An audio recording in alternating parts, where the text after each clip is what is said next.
Amigos, muy buenas noches, bienvenidos a los live. Hoy tenemos un live muy especial, muy especial. Y yo quiero agradecer de manera calurosa a nuestros queridos amigos del ISFA que están conectados con nosotros, a las diferentes radios que de una u otra forma durante todo este tiempo que hemos tenido entrevistas con ellos han tenido la amabilidad de también poder promocionar. Este es un tema muy importante enfrentando la nueva realidad que vamos a tener. Y de esto depende mucho que son las pruebas, la PCR, pruebas cuantitativas, bueno, algunas cosas que queremos hablar con nuestro querido amigo Santiago.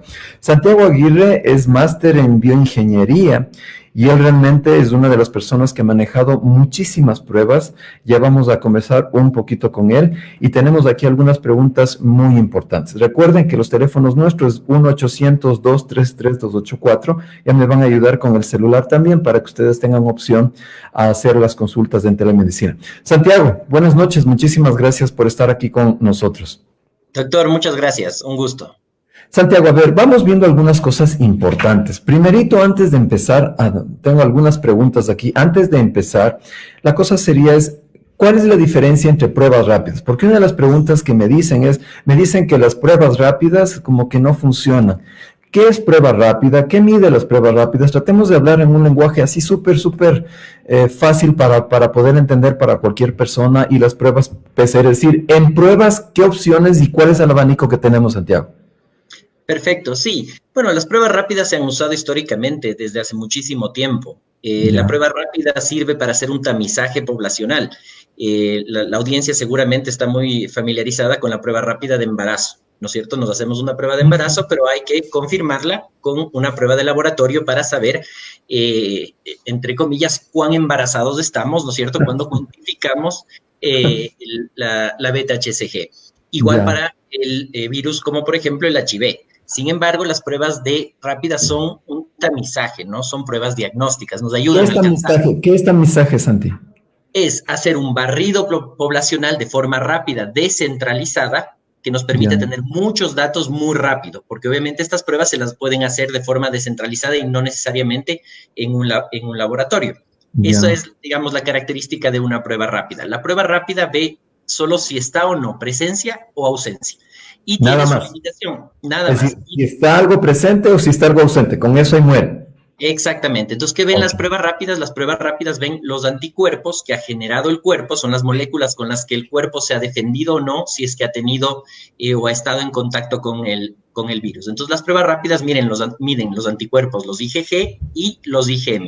Los IgM son los primeros que salen a batallar en el cuerpo cuando encuentran un virus y después aparecen los IgGs que refuerzan y generan una memoria a largo plazo para que el cuerpo, en caso de que vuelva a verse en contacto con este virus, pues ya de forma inmediata lo elimina porque ya tiene una memoria. A ver, Santi, entonces, la IgG que vemos en las pruebas rápidas quiere decir estuvo aquí el virus, ya se fue, nos dejó una huella o una cicatriz. Sí, o sea, cuando vemos un IgG positivo en una prueba rápida, lo más posible es que el paciente ya haya eliminado la infección.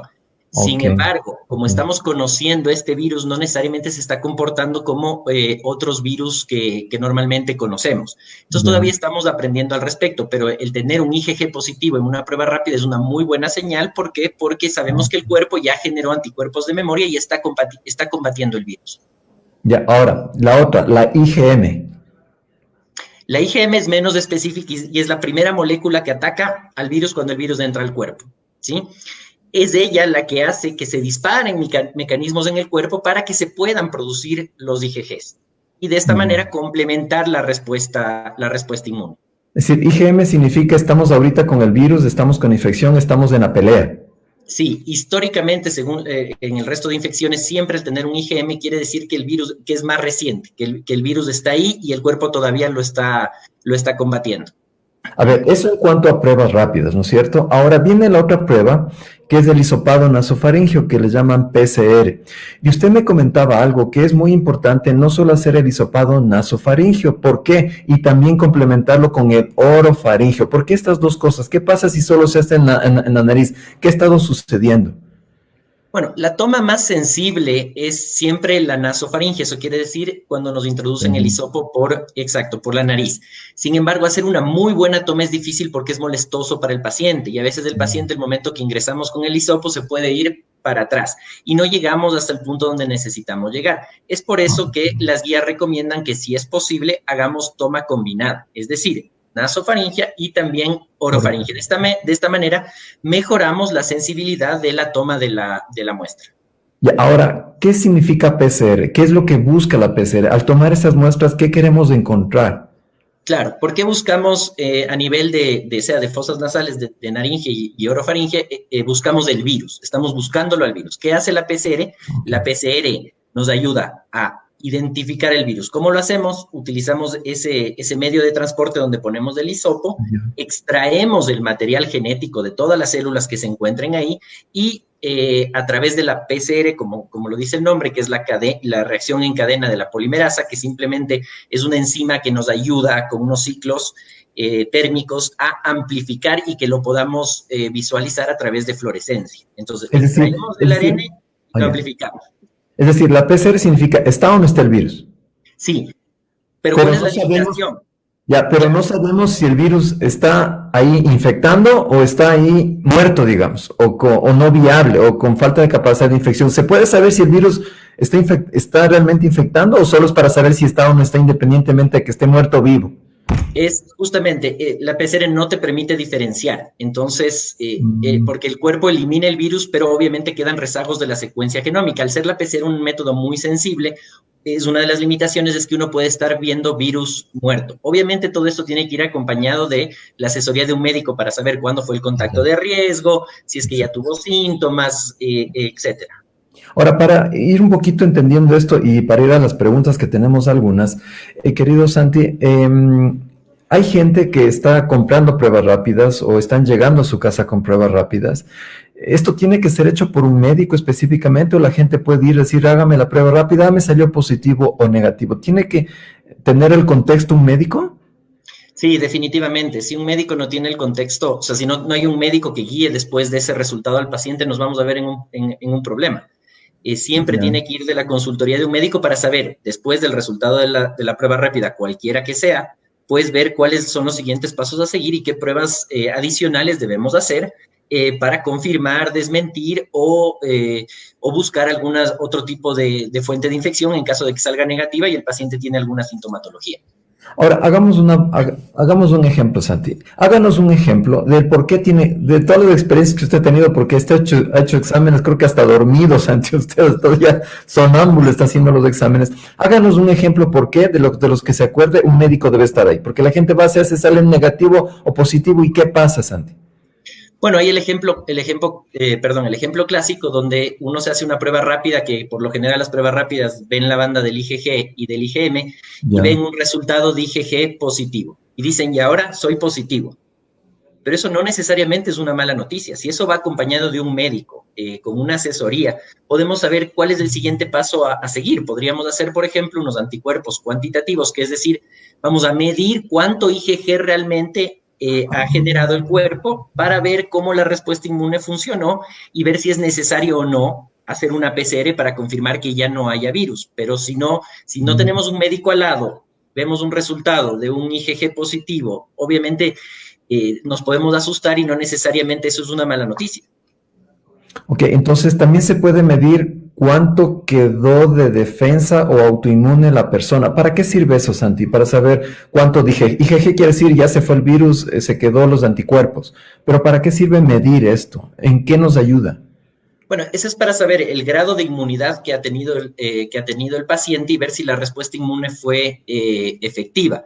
Todavía la bibliografía no nos dice si esos IgGs van a permanecer a largo plazo en el cuerpo. Se espera que sí, porque es una respuesta parecida al virus clásico que es el SARS o el MERS. Entonces, debería darnos una protección a largo plazo.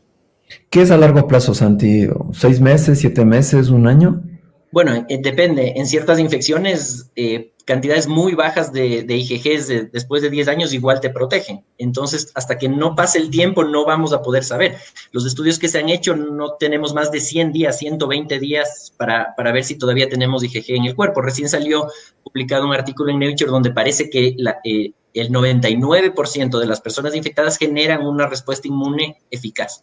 Ahora, una de las preguntas que más me han hecho y que yo tengo aquí, Santi, es, una vez que yo salgo del virus, tengo ya anticuerpos que me dicen que se fue el virus, que tuve una buena respuesta, ¿me puedo volver a infectar, Santiago? Es lo que la mayoría de gente está con miedo, es una de las preguntas más importantes que tengo aquí. Sí, digamos, eso todavía no está claro. Se han reportado Mm. algunos casos de reinfección, pero no ha sido comprobado por la ciencia todavía. Podríamos hablar no de una reinfección, sino de una recidiva. Es decir, por algún motivo, el virus se escondió en el cuerpo y por ahí volvió a generar síntomas. Sin embargo, si cuantificamos y vemos la presencia de IgG, sabemos que ese paciente con esos IgGs va a volver a combatir esa infección y va a eliminar el virus. Pero la reinfección todavía la ciencia no lo ha aclarado. Háganos un ejemplo, Santi. Usted tuvo algunos casos de estos. ¿Qué pasó con un paciente X? Nosotros tuvimos un paciente que tuvo PCR positiva porque tuvo síntomas. O sea, el PCR positivo es que el virus estuvo ahí, ¿no es cierto? Que está el virus presente. Exactamente, identificamos el virus, empezó con los síntomas, pasaron aproximadamente 18 días, 21 días, perdón, se volvió a hacer una PCR, estaba negativo, ya tenía anticuerpos. Ya. Unos 15 días después volvió a sentir un poco de fiebre, un poco de malestar, pero esto duró apenas 2 o 3 días. Y otra vez estuvo bien. Y otra vez estuvo bien, sí. O sea, que casi al mes y más volvió a tener otra vez como molestias de COVID. Sí, puede ser que haya habido una inmunosupresión por algún otro motivo y el cuerpo no terminaba de eliminar. También estamos hablando de un paciente que tuvo síntomas leves. Entonces, probablemente su respuesta inmune no fue muy fuerte y la cantidad de IgGs hizo que no lo elimine por completo. Sin embargo, la ciencia sigue estudiando esto. O sea, no lo sabemos con certeza, pero siguiendo un poco cómo funcionan las enfermedades infecciosas a nivel general, debería ser así. También se habla de que hay otras cepas de virus, pero todavía no se ha confirmado que haya una verdadera Sí, reinfección. están hablando de eso. Santi, una cosa, a ver, vamos con las personas que no tienen síntomas, que ni siquiera les pican ni tienen molestias en la garganta, son más gente joven, son más gente adulta. ¿Cuáles son las características? Estas personas, ¿cuándo deberían hacerse una prueba? Porque como no sienten nada, no tienen ningún problema, pues ¿para qué me voy a hacer una prueba si no tengo nada? ¿Qué hay que hacer con ellos? Realmente esos ya son estudios que tendremos que hacer después. Recientemente se Mm. está publicando ahora lo que hizo España. Analizaron 60.000 personas de esta manera, randomizadas, sin síntomas, y están viendo que aproximadamente un 5% de la población se infectó. Estamos hablando que de 2 millones de personas han tenido el virus. Y si uno ve la cantidad de muertos, ¿no es cierto? O la cantidad de gente que tuvo síntomas y sí se hizo la prueba, estamos hablando que hay mucha gente que nunca tuvo síntomas y no se enteró. Esos son los primeros hallazgos que están saliendo en España. Es 5% de la población a nivel general en el país. Después, las zonas donde hubo más problemas, estamos hablando de una seroconversión. Esto quiere decir que el paciente estuvo en contacto con el virus, generó anticuerpos, de aproximadamente el 14% en comunidades autónomas como por ejemplo Madrid, donde la crisis fue grave. Ahora, Santi, ¿quién debe hacerse las pruebas? Ahí empezamos ya con las preguntas de nuestros queridos amigos y tengo algunas preguntas también. ¿Quién debe hacerse? Ponte, ahorita están viéndonos mucha gente en su casa, posiblemente no tiene síntomas y la gente dice, tengo que hacerme el examen, no he estado en contacto posiblemente con nadie, tengo que hacerme. ¿Cuándo una persona debe hacerse cualquiera de los exámenes, de esta gama de exámenes que hay? Bueno, hay una serie de condiciones que pueden hacer que la persona necesite la prueba, pero Ya. debería hacerse la prueba gente que estuvo en la primera línea, toda esa industria esencial que ha estado trabajando no en cuarentena. Entonces, Ah, ellos los sí que no pararon, los que no pararon. sí. De ahí la gente que estuvo en cuarentena, el contacto de riesgo es muy poco, entonces yo realmente no recomendaría que se haga la prueba, a no ser de que haya algún contacto sospechoso, alguien cercano, o, por ejemplo, bueno, después hay otros casos, como gente que tiene que viajar a Galápagos, viajar al Oriente, encerrarse durante un tiempo largo. Entonces, bueno, ahí sí es mejor, obviamente, cuando vas a ir a un lugar donde hay poco acceso a la salud, asegurarte de que estás viajando sin tener el virus. Pero en ese caso sí hay que hacer PCR, porque necesitas ver en ese momento si tienes o no el virus. Ahora, tú dices, Santi, algo muy interesante. En ese momento, ¿qué quiere decir? ¿Que después de otro momento puede pasar algo? Sí, exactamente. La PCR ve el virus en un momento determinado de la persona, con una limitación que es que desde que la persona se infecta hasta que yo lo puedo detectar por PCR, deben pasar alrededor de 4 días, ¿sí? Entre 4 y 6 días. O sea, si yo me infecto ahora y me haces la prueba hoy en la noche, no se ve nada. No, ahí depende de muchas cosas, de la situación del contagio, la carga viral con la que uno se vio expuesto, pero no es inmediato, o sea, hay un tiempo, un periodo ventana entre que nos infectamos y lo podemos detectar por cualquier método. Ya, sea por las pruebas rápidas o el PCR. Sí, las pruebas rápidas es mucho más tiempo, estamos hablando de Verás, por lo menos 14 días. aquí Solás nos dice, si alguien presentó síntomas y en 10 días, híjole, ya se me fue para arriba, esto es algo nuevo para mí. Aquí está, dice, y justo está la pregunta, dice, si alguien presentó síntomas y en 10 días, sale en prueba rápida IgG positiva, ¿debe hacerse otro examen adicional para ver si está activo con lo que sale IgG? ¿Ya no necesita más? Bueno, hay que hacer la prueba de IgM también. O sea, normalmente en las pruebas rápidas uno ve IgG e IgM, entonces es un resultado combinado. También hay Ya, pruebas rápidas donde uno no puede diferenciar y simplemente la prueba ve IgG y IgM en una sola banda, ¿sí? ya. Pero sí hay que confirmar para ver si la persona sigue con anticuerpos IgM y dependiendo el riesgo de la persona, tal vez hacer una PCR para asegurar que está libre del virus. Perfecto, vamos con otras cosas, Santi. Lo que no sé es cómo quitar esta pregunta. Sí se está viendo. ¿Tú ves la pregunta también, Santi? Sí, sí, yo la veo. Lo que ya no sé es cómo quitar la pregunta, Santi. Bueno, ya voy a traer a mis asesores, Nicolás, a ver si es que me puede ayudar. Otra pregunta que tengo aquí dice, mira la que dice aquí. ¿Y si IgM sale negativo, Santi? Bueno, eh, de los reportes que tenemos de SYNLAB a nivel regional, porque SYNLAB no solo está presente en el Ecuador, sino también en Europa, hay casos donde tenemos IgG positivo, IgM negativo y PCR positivo. Ya. Pero ahí saber si el paciente está infeccioso o no, todavía no se ha logrado comprobar. Lo que sí sabemos es que con los IgGs el cuerpo está combatiendo la infección. Y los alemanes ya hablan que cargas virales bajas, eso quiere decir que un paciente que ya tiene IgGs baja su carga porque el cuerpo empieza a eliminar, no debería ser contagioso. Sin embargo, todavía estamos estudiando, ¿no? Hay muchas cosas que no sabemos. Perfecto, Santi. Ahora sí vamos con las preguntas que nos están haciendo. Dice, doctor, ¿puedo ir directo a hacerme las pruebas si tengo sospecha que estoy infectado, igual mi esposo y mis hijos? En principio no, hay que tener un pedido médico, un formulario EPI-1. Claro, depende de la prueba que uno se va a hacer. La prueba Ya. diagnóstica para COVID es el PCR. Si uno quiere hacerse una PCR, sí debe tener un pedido médico y un pedido epidemiológico que es el EPI-1, para que esto pueda ser reportado después a las autoridades y de esta manera tener la información que es indispensable para el manejo de la salud pública. Perfecto, vamos a dejarle ahí hasta que nos sepamos cómo quitar esa cosa de ahí, Santi. Para mí es nuevo este sistema y mis hijos son los que me asesoran aquí en esto, Santi. Vamos, dice doctor, buenos días. Dice, ¿me podría ayudar con una pregunta? Tengo un familiar que se hizo la prueba de COVID, de sangre, sí, de COVID de sangre. A ver, déjenme ver, Santi. Ahí estoy. Sí me escuchan, ¿no, Santi? Sí, Ya, perfecto, sí. Ok, a ver, espérenme un ratito, me están dando un asesoramiento. Ya, ok. A ver, dice, doctor, dice, buenos días, ¿me podría ayudar con una pregunta? Tengo un familiar que hizo la prueba COVID de sangre y le salió IgG, IgM positivo. ¿Qué pasa con esto? IgG, IgM, porque solo estamos hablando del IgG o del IgM. ¿Qué pasa si las dos salen positivo? sí, hay que ver si fue una prueba cuantitativa, es decir, si logramos cuantificar la cantidad de anticuerpos que el cuerpo generó. Y se recomienda en esos casos, nosotros recomendamos, al no tener todavía información, es que el paciente se aísle todavía por 7 días o se realice una PCR para saber si todavía está el virus presente. Chévere. Vamos, otra prueba dice, ¿debo estar en ayunas o no comer ciertos alimentos para hacerme la prueba? ¿O lavarme la boca o no lavarme la boca? Bueno, en el caso de la prueba de sangre es necesario por lo menos 2 horas de ayuno para evitar, obviamente, Ok. interferencias por lipemias. Esto quiere decir grandes cantidades de grasas en la sangre. Entonces se recomienda por lo menos 2 horas dos Ayuno. horas de ayuno. Sí. Ya. En el PCR, cuando se No, hace el hisopado, no, en el PCR no existen condiciones preanalíticas de ese tipo. dice, dice, a ver, ¿de dónde está? Mi esposo trabaja en constante contacto con la ciudadanía y queremos saber si es necesario que se realice algún examen para descartar cualquier eventualidad. ¿Tiene que hacerse algún examen?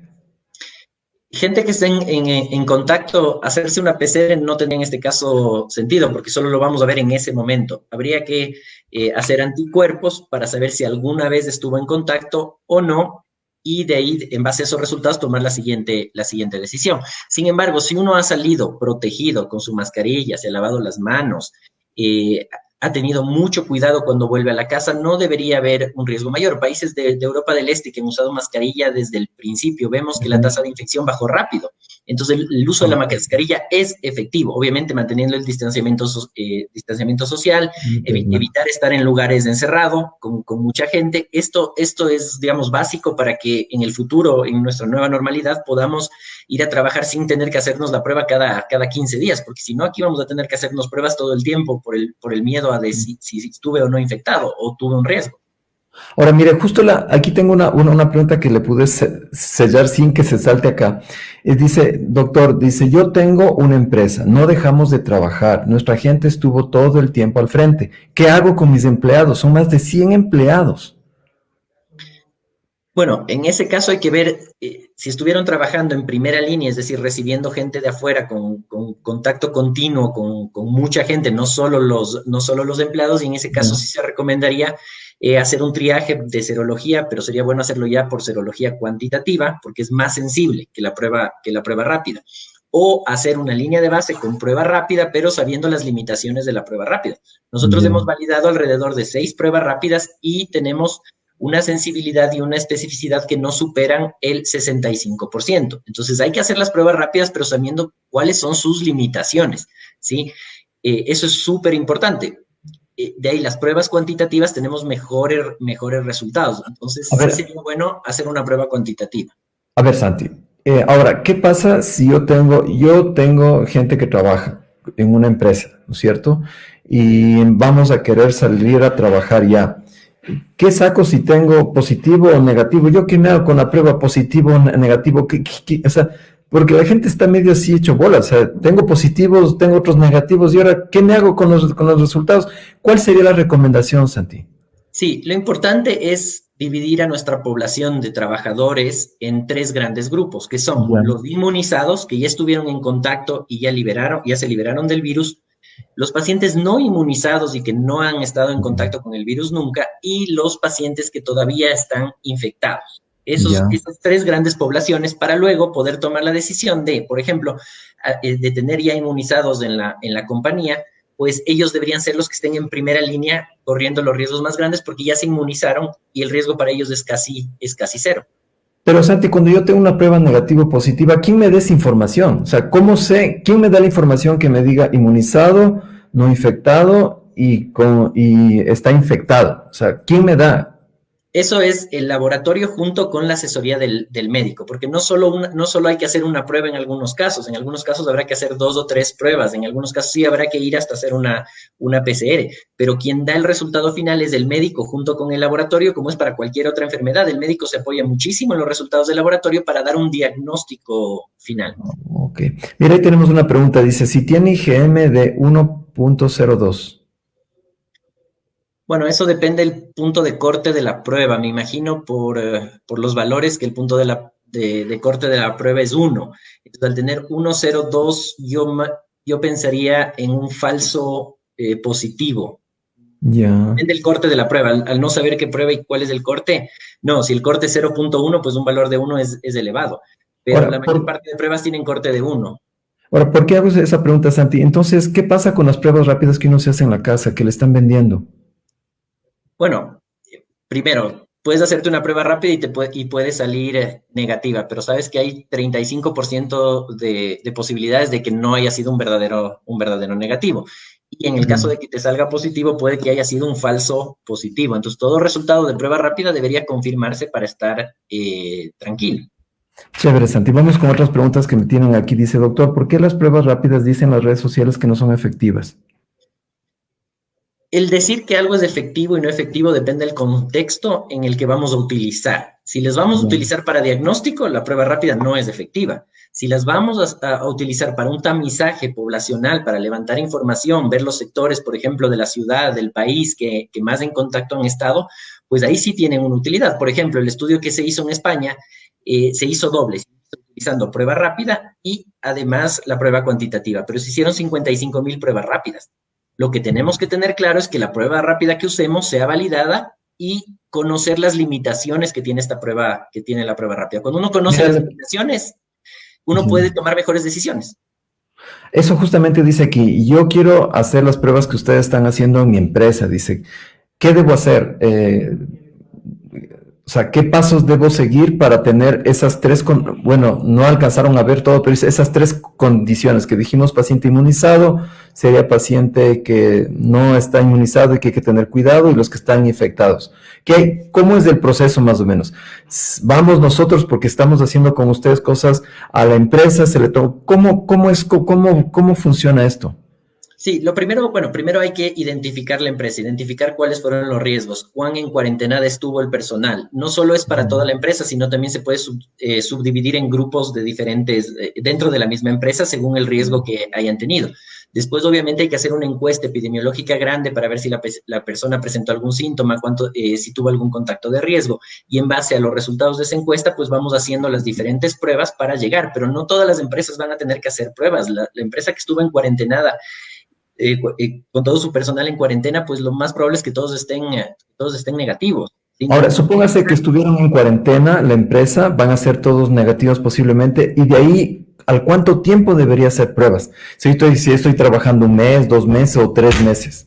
Eso ya dependerá del contexto epidemiológico que tengamos en el país. Yo pienso, por los resultados que voy viendo en el laboratorio, que las medidas se tomaron de forma temprana. Si la población es educada en el momento que se reabra de forma continua y progresiva las diferentes actividades, si todos utilizamos mascarilla, si todos obedecemos el distanciamiento social, hacemos lavado de manos continuo, es probable que tal vez no necesitemos hacer tantas pruebas. Pero eso ya dependerá de cómo la epidemiología del país vaya desarrollándose. Entonces, en otras palabras, las personas que tienen pequeñas industrias o que tienen un grupo de empleados de 9 o 10 tienen que estar pendiente a cómo va manejándose todo el país y según eso ver si hago o no hago las pruebas. O sea, sí, pero sobre todo, o sea, si yo soy un pequeño empresario que tengo una empresa con pocos empleados, yo lo que haría es invertir en material de protección para asegurar que mis empleados siempre están protegidos dentro y fuera de la empresa. Más que gastar en pruebas, yo gastaría en asegurarme que en el momento del almuerzo la gente puede estar separada, que todos tienen una mascarilla, que tienen gel constante para poder lavarse las manos. Y eso ayuda un montón, porque si no, o sea, tenemos que hacer pruebas cada 15 días y no hay industria que pueda pagar pruebas cada 15 días para sus empleados. Pero sí, el uso de mascarillas, geles, distanciamiento, eso es algo más sencillo, más económico y es muy efectivo. Ahora, usted que es bioingeniero, dice, ¿el infrarrojo es verídico para detectar algún síntoma del virus? Bueno, el infrarrojo se utiliza para ver la temperatura de las personas, y sí, creo que se está refiriendo a eso, esa pregunta. Sí, o sea, sirve, pero a la final hay muchos casos donde la fiebre no es un síntoma. Entonces, ya depende de los síntomas de la persona, y estamos viendo que la fiebre no siempre es un síntoma. Sí ha sido un síntoma en pacientes, o sea, ha sido un síntoma muy presente en pacientes que terminan empeorando, pero en pacientes asintomáticos, por ejemplo, no ha habido fiebre. Nada de fiebre, tal vez un poco de dolor muscular que uno lo puede confundir con no sé, estar trabajando mucho o también el encierro, la falta de ejercicio, pero la fiebre no es un síntoma. Nos están preguntando en cuánto tiempo me dan los resultados de las pruebas de las que usted está hablando. Bueno, la prueba rápida, si se la hace en la empresa, se la hace in situ. De ahí las pruebas cuantitativas toman depende, porque, digamos, ahorita sí hay un poco de problemas de distribución de los reactivos, pero toma entre 2 y 3 días, a veces se alarga hasta 5. La PCR también, normalmente son 3 días, pero si hay que confirmar algún hallazgo, algo que no cuadra con porque no es que uno mete una muestra en un equipo y sale positivo o negativo y yo ya sé. No, hay que hacer una interpretación y a veces hay que confirmar ciertos resultados. Cuando hacemos una PCR analizamos por lo menos 2 genes del virus, entonces a veces es necesario confirmar. Mira, la pregunta que nos hace, disculpe, ¿qué es ser paciente asintomático? Paciente asintomático es que no presenta síntomas muy marcados, o sea, el paciente no se da cuenta. Por ejemplo, uno de los síntomas que hemos visto en pacientes que decimos asintomáticos es que pierden el gusto y el olfato. Eso hemos visto como uno de los síntomas que presentan estos pacientes, o hay otros pacientes que no, como les comentaba el estudio de España. Hay 2 millones de personas que se estima estuvieron en contacto después del estudio que se hizo haciendo pruebas a todo el mundo, yendo a las casas para ver si tenían o no, si habían sido o no expuestos al virus. Santi, ¿el ozono ayuda a combatir el virus? Bueno, el ozono siempre ha servido para combatir sea bacterias y virus, pero digamos, hay muchos productos, hay que revisar cómo el fabricante lo ha validado. Por ejemplo, en los laboratorios se utiliza el UV. El UV es uno de los, rompe totalmente el ARN del virus. El ozono o sea, eso habría que revisarlo. No he visto realmente productos que utilicen el ozono, sí, productos con hipoclorito, por ejemplo, el mismo alcohol. Bien. Ahora sí, en resumidas cuentas, Santi, haciendo un resumen de lo que hemos hablado, ¿qué es lo que necesitarían saber las personas que quieren reingresar al trabajo, sean dueños de una empresa o sean personas trabajadoras que van a trabajar en una empresa? ¿Qué es lo que deberían saber? Bueno, lo primero es calificar el riesgo que tiene la empresa, sea durante el tiempo que estuvimos en cuarentena o el momento de la reapertura, saber cuál va a ser el riesgo al que se van a ver expuestos. Segundo, saber que tienen que dotar a todo su personal de material de protección personal. Y saber que, bueno, hay pruebas disponibles que se podrían llegar a hacer en caso de que sea necesario, pero lo primero es identificar a nuestra población, saber cuál es el riesgo el momento que abramos, si es una tienda, si es un restaurante, todos generan riesgos diferentes. Ya. Listo, Santi. Entonces, en resumidas cuentas, hay que distinguir 3 personas. Personas inmunizadas, personas que no se han infectado y las personas que están infectadas. Cada una tiene un protocolo diferente. Es decir, después de hacer todo el juego de pruebas rápidas, PCR o las pruebas cuantitativas o las cualitativas, el resultado que le damos a la persona está en una de estas 3 cosas, tome los protocolos que usted ya sabe. Más o menos así es, ¿no es cierto? Sí, exactamente. Y bueno, como ya vemos en el estudio de España, apenas 5% de la población se inmunizó. Entonces, lo más probable es en empresas que no han estado en la primera línea, que tengan muy pocos inmunizados. Claro, sí. Santi, Dios le pague, muchísimas gracias por haber estado con nosotros, gracias por darse el tiempo. Usted ya casi vive ahí en su laboratorio. Aquí vivo, sí. No, gracias a usted, doctor. Un gusto estar aquí. Estamos en contacto, Santi. Un gusto, que pase bien. Chao, chao. Póngale el cerrar nomás para que podamos cerrar. Listo. Bien, amigos, yo creo que hemos tenido algunas cosas muy interesantes con lo que nos ha preguntado y con lo que hemos hablado con Santiago. Lo que sí hay que ratificar es que el PCR es una buena opción. Las pruebas rápidas son muy buena opción también si es que se las hace, pero se haga las pruebas rápidas o se haga el PCR, tiene que tener un médico, el contexto completo. No es que yo compro la prueba, sino lo que yo hago es doy todo el proceso de hacer la prueba hasta que usted tenga claro qué hacer con cada una de sus personas, dependiendo la prueba rápida que se vaya a hacer o dependiendo la prueba de PCR. El médico, como dijo Santiago, tiene que ver muchísimo en esta situación, ¿no? Así que agradecemos de manera muy importante a Santiago. Él es una de las personas expertas que nos ha ayudado en esto para poder contestar algunas de las preguntas que nos han venido haciendo también, ¿no? Ok, hay también pruebas que son anticuerpos y las que son con 2 horas de ayuno. Sí, Santiago recalcó. Ya. En los anticuerpos, sí. En las rápidas, no, ¿no es cierto? Sería así, las 2 horas de ayuno. Perfecto. Muchísimas gracias. Hay aquí algunas otras preguntas más que nos están haciendo. Saben que es un nuevo sistema que estoy aprendiendo a manejar. ¿Se acuerdan cuando el internet era hecho pedazos y ahora está súper bien? Ahora estoy aquí pataleando con esto, aquí mis asesores están aquí ayudando siempre. Gracias, Carmita, por lo que nos menciona. A ver, algunos detalles importantes a considerar aquí. Recuerden que este es un virus, y eso quiero que ustedes recuerden. Este es un virus que no se queda en el cuerpo como el virus del VIH, como el virus del herpes, que se queda viviendo con nosotros durante toda la vida y muere con nosotros. Este es un virus que viene un rato, nos da pelea casi unos, ¿qué será? Unos 15, 20, 30 días y luego el virus sale, ¿sí? Como decía Santiago, todavía no sabemos si hay otra cepa, no sabemos si podemos reinfectarnos, es muy jovencito el virus, le estamos recién conociendo y hay cosas importantísimas de tomar en cuenta. Otra pregunta dice, ¿dónde está?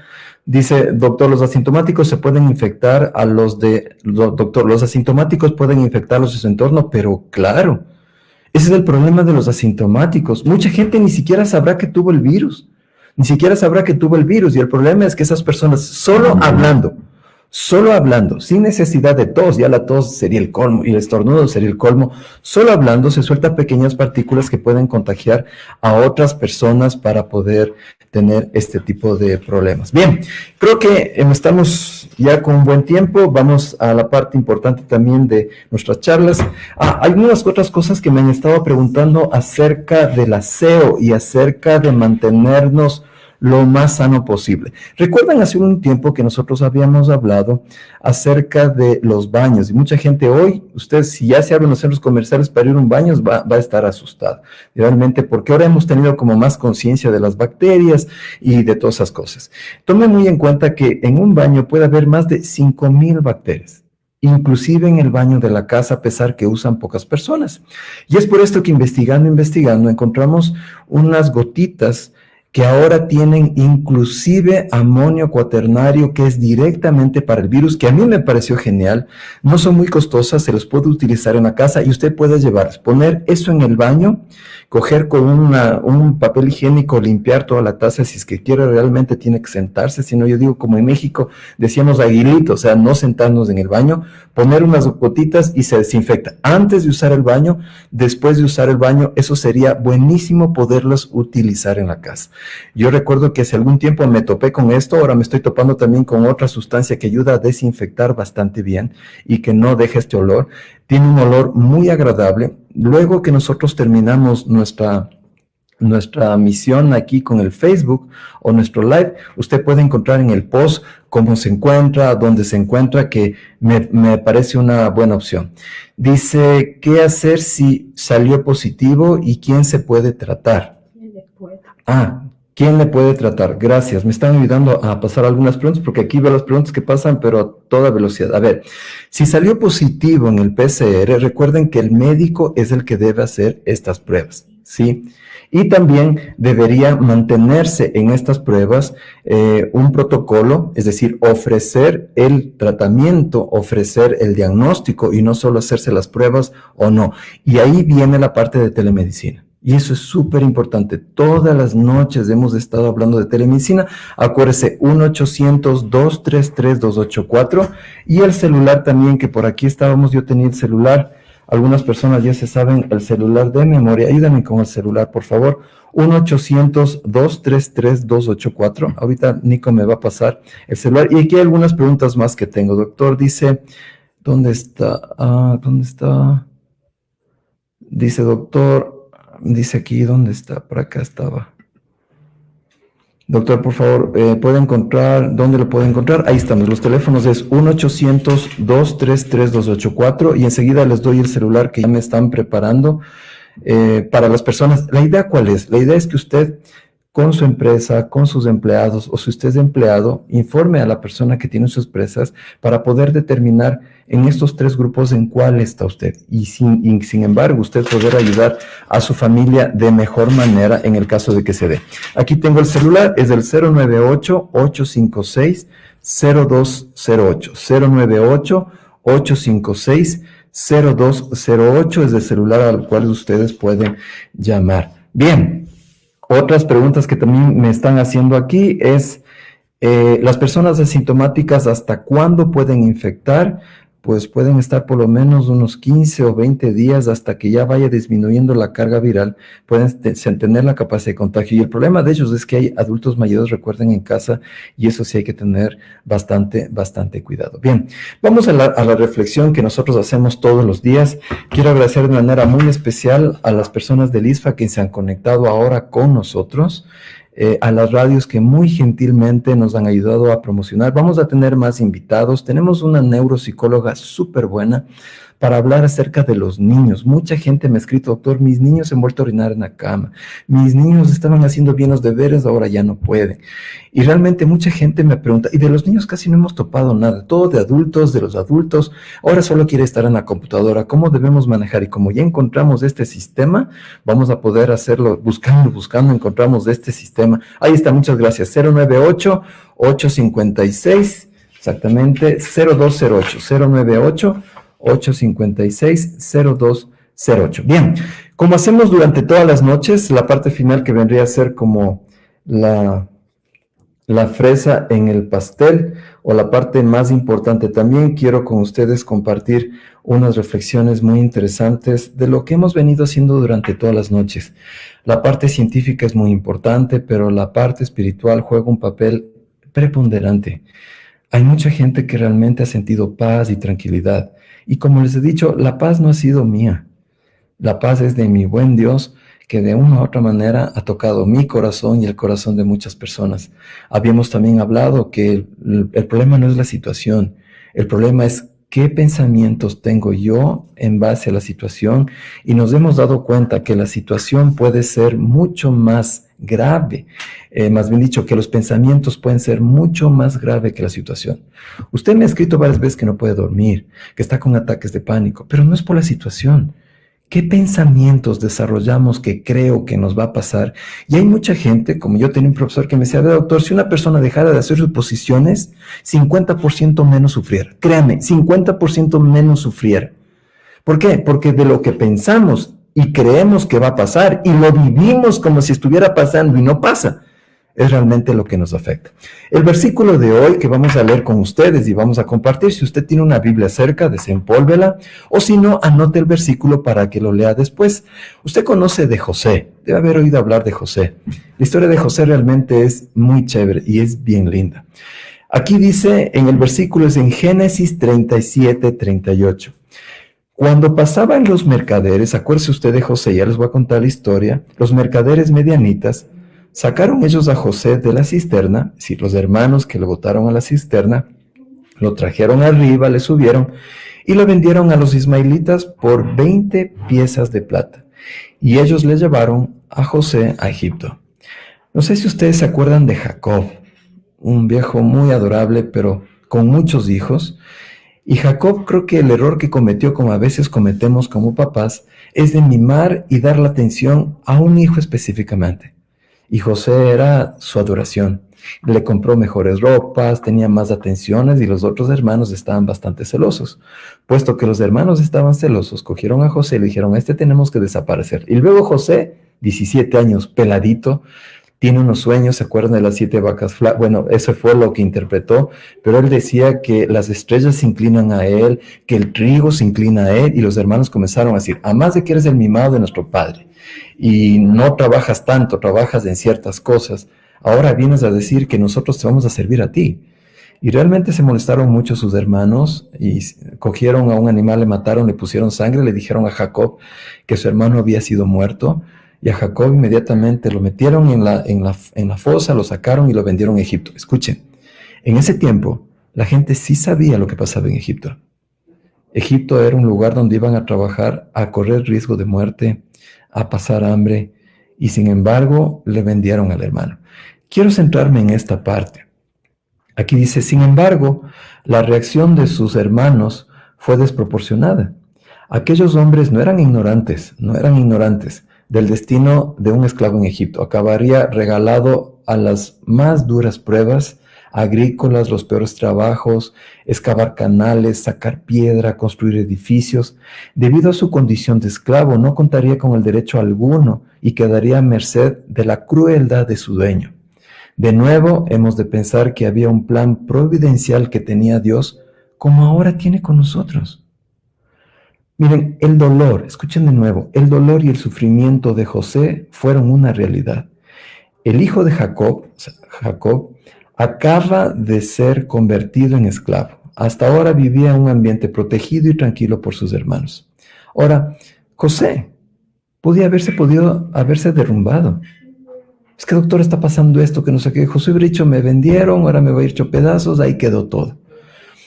Ante tanta injusticia de haber de haber maldecido inclusive el nombre de Dios, del Dios de su padre, y dicho, ahí queda todo, yo ya no quiero saber nada. Enojarse inclusive con Dios, como mucha gente posiblemente está enojada con Dios por las cosas que nos están pasando. En vez de eso, reflexionó sobre las enseñanzas que recibió de niño. Y aquí es un detalle interesante. ¿Recuerda las veces que yo le decía a usted, miren, por favor, oren con sus niños? Porque el verdadero padre de nuestros hijos no soy yo. ¿Recuerdan el ejemplo que quiero participarles ahora que hicimos hace algunos meses? Creo que 1 mes y medio, casi 2 meses. Cuando un profesor mío me dijo, mira Marco, ¿tú sabes que tus hijos son prestados? Yo dije, sí, la cantaleta de siempre, los hijos son prestados. Pero él me dijo, no, pero no entiendes lo que te quiero decir. Le dije, no. A ver, Dios te dio el don de tener hijos, conociéndote como eres y conociendo cómo vas a ser. No pide una persona honesta que tenga dinero, que tenga no sé qué, que tenga paciencia y todo. Conociendo cómo eres, te regaló el don de tener hijos. Es como que usted deje encargado a alguien a sus hijos, usted va a pedir que sean esto, va a pedir muchas cualidades. Sin embargo, en nosotros Dios nos vio como somos y a pesar de eso nos dio este don de tener a nuestros hijos. Ahora, ¿qué pasaría si usted encarga a sus hijos en una casa y esa casa se encargan esas personas de que ellos se olviden de usted? Una persona en una charla me dijo, yo me sentiría traicionado. Mi pregunta es, ¿usted le recuerda a sus hijos quién es su verdadero padre? Porque yo me voy a morir, quién sabe, en 15, 20 años más, o posiblemente antes. ¿Con quién se quedan mis hijos? ¿Con quién se va a quedar sus hijos? Lo que hoy estamos aprendiendo, lo que mis hijos me ven que tengo paz, lo que estoy orando en las noches, lo que estoy leyendo la Biblia, es un testimonio y un legado que usted no solo va a tener en la pandemia, usted va a dejar a sus hijos. Y sus hijos deben seguir confiando en la paz que usted recibió por esta persona. Y eso es algo muy importante de considerar. Ahora, miren esto, que me parece interesante. En cuanto a José, como José, puede que no entendamos por qué ciertas cosas nos están ocurriendo en la vida. José decía, yo no sé por qué me vendieron, yo qué mal he hecho a alguien. Pero hará bien en adoptar su misma postura de entrega a Dios y de entregarla la victoria verdadera al final. Muchos de nosotros hemos experimentado paz y tranquilidad, a pesar de las circunstancias. Y esa paz no da el doctor Albuja, para nada. Esa paz posiblemente en algo tiene que ver las preguntas que hemos contestado y que estoy tratando de buscar personas las más idóneas para poder que usted esté tranquilo con las respuestas, que sepa qué conductas debe tener en esta situación que a todos nos agarró nuevitos o nos agarró así de susto. Confiemos en Dios. Él se va a encargar de hacer lo que tiene que hacer. Él hará su parte, nosotros haremos la nuestra. Vamos a hacer lo que siempre hemos hecho. Vamos a hacer una oración, ¿les parece? Vamos a cerrar los ojos. A nuestros queridos amigos de LISFA, Dios les pague por estar con nosotros. Si algunos recién se integran a los live que hacemos, al final hacemos una oración, entregamos nuestros problemas y preocupaciones. Yo soy un fiel testimonio de lo que Dios ha hecho en mi vida. No soy el doctor Albuja, es lo que Jesús ha hecho en mi vida. Y eso es el doctor Albuja. Porque si de mí hubiera dependido, ¿ustedes creen que yo puedo tener un programa más de 22 años, 23 años al aire, porque el doctor Albuja es tan inteligente y tan sabio? Eso no es cierto. Apenas soy y tengo la felicidad de ser un simple instrumento de Dios. Y que Él siga obrando y que siga trabajando y Dios dirá a dónde me lleva, a dónde me voy y dónde quiera que los sirva. Le voy a hacer una pregunta que hace algunos años me hizo mi buen amigo Eddie Núñez. Nunca me voy a olvidar. Yo sé que Eddie posiblemente me está viendo. Hace algunos años él me preguntó lo siguiente. Doctor, si usted tuviera que ir a algún lado, si usted tuviera que hacer algo, ¿volvería a Dios o se quedaría sin Dios? ¿Volvería a su iglesia o se quedaría sin su iglesia? ¿A dónde va a correr? Y la respuesta hoy, si yo me quedo sin Dios, se cae todo. Se desinfla todo. ¿Qué voy a hacer sin Dios? Sin Dios de sin familia, sin Dios de sin hijos, sin Dios de sin trabajo, sin Dios de sin esperanza, sin esperanza. Sin Dios es no tener de quién sostenerme cuando yo mismo por mis fuerzas no puedo seguir. Y es por esto que me he permitido mostrar esta faceta del doctor Albuja durante estos 2 últimos meses, porque Él ha sido mi sostén, porque Él es el creador de hacia un nuevo estilo de vida. Él es el creador del doctor Marco Albuja. Y Él es el que ha hecho que este pobre algo haga de bien para las personas. Así que vamos a orar porque la honra y la gloria de ley son para Dios. Oremos, ¿ya? Querido Padre Celestial, que mora de alturas de los cielos, primero gracias te damos porque encontramos este nuevo sistema para poder hacer los live, poder entrevistar a muchas personas y que nos podamos, Señor, enriquecer de los conceptos de profesionales buenos. Te pido por Santiago, Señor, por su familia. Te pido por mi familia, por mis hijos, pero sobre todo por la familia de las personas del ISFA, de cuántas personas que nos están viendo, que siempre nos han seguido. Yo veo muchas personas que día a día nos mandan sus mensajes y hasta me acuerdo de algunos nombres, Señor. Padre, hay muchos que no pueden dormir. Hay muchos que están sin trabajo y sin comida. Hay muchos niños que están sin comer, Señor. Hay mucha gente que no ha perdido la vida, pero ha perdido la esperanza de que algo puede hacer. Te suplico de manera muy especial, Señor, que tú en esta noche pongas esperanza en esos corazones que parece que todo se ha perdido, que ya nada se puede hacer. Porque mientras estemos vivos y respirando y contigo, las puertas se van a abrir. Algo tendremos que hacer. Posiblemente el no conocerte nos hace entrar en un miedo, en una angustia tan profunda que parece que ya lo único que queda es morir y nada más. Pero si a José le sacaste del pozo, si a José le sacaste de servidumbre del faraón y le pusiste segundo al mando en Egipto, la persona más importante después del faraón, le sacaste de una cárcel, le sacaste realmente de la basura y le pusiste ahí. Y nos amas igual que a nosotros, así como le amaste a él. ¿Cómo no nos vas a sacar de esta crisis que estamos? Sin dinero, posiblemente sin trabajo. Lo que quiero que contagies de las personas es la esperanza que tienen, Señor, de todavía estar vivos, de todavía respirar, de todavía tener vida. De ahí lo que hagamos es lo que tú nos dirijas. Danos paz para tener sabiduría y tomar decisiones. Hay mucha gente que se ha quedado sin empleo, Señor. Tú más conoces la historia de cada uno de ellos. Danos sabiduría, Señor, para salir adelante, pero sobre todo danos tu paz para encontrarnos contigo y pasar este trago amargo, Señor. Bendícenos en este día. Te suplicamos en nombre santo de Cristo Jesús. Amén. Bien, amigos, les recuerdo rápidamente, los teléfonos es el 098-856-0208, 856-0208. Recuerden que también estamos con telemedicina al 1-800-233-284. ¿Se acuerdan? Entre semana habíamos hablado de las personas que tienen, ¿cómo se llama? Para familia, que son 4 personas que van a atender, cardiología, endocrinología. También tenemos para mujeres embarazadas. Unas cosas que quiero decirles como resumen en general. Existen pruebas rápidas muy buenas para detectar el COVID-19. Pruebas PCR, pruebas rápidas IgG y IgM ya tienen que ser recetadas por un médico. Eso es algo muy importante. Es la forma efectiva de saber hacerse esta prueba, ¿no? Si usted tiene síntomas, la PCR dice que tiene o no tiene el virus, pero le faltaría saber si tiene anticuerpos o no. Por eso se acuerdan que Santiago decía, es todo un complemento. No es que me hago esta, me hago otra y ya sé si soy positivo o negativo. La otra cosa de resumen, las pruebas rápidas tienen que hacer un personal calificado y un laboratorio calificado y tienen que tener registro sanitario. Por eso estamos hablando de un virus activo, no de pruebas caseras. Es un virus que puede salir sin descontrol y contagiar a una persona, ¿no? Es importante saber desechar estas pruebas, porque usted si hace la prueba en la casa, ¿y dónde va a votar? Nosotros tenemos que hacer un proceso de votar la muestra, tener que informar a estadística, al ministerio y un montón de cosas muy importantes, ¿no?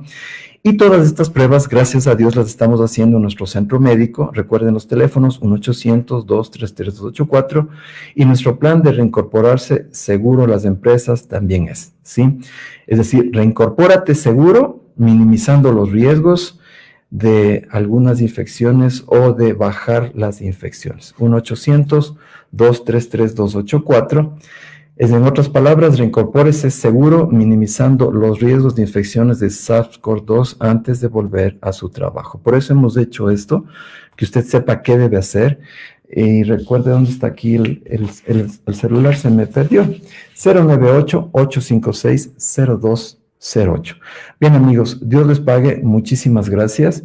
Me están también recordando las vacunas para adultos mayores de influenza, las vacunas para neumococo también. Influenza, acuérdense, influenza es clave. No es vacuna contra el coronavirus, es vacuna influenza A, influenza B, y eso para adultos mayores juega un papel muy, muy importante, ¿no?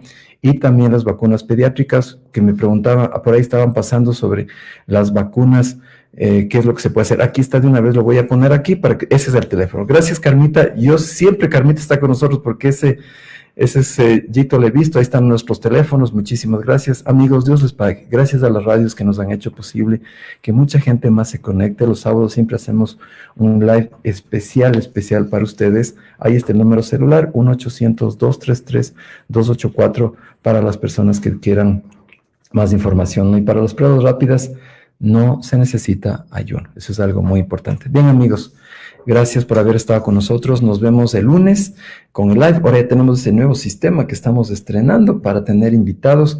Esperen la próxima semana ya tener personas como la neuropsicóloga y algunos otros profesionales más que nos van a orientar de diferentes puntos. Nuestra geriatra también que nos puede ayudar. Así que ya lo que sí les pido en los posts que ponemos, pongan las preguntas de acuerdo al tema que vamos a hacer. Ahora tuvimos un montón de preguntas de esto. Dios les pague, queridos amigos. Nos vemos en el siguiente live.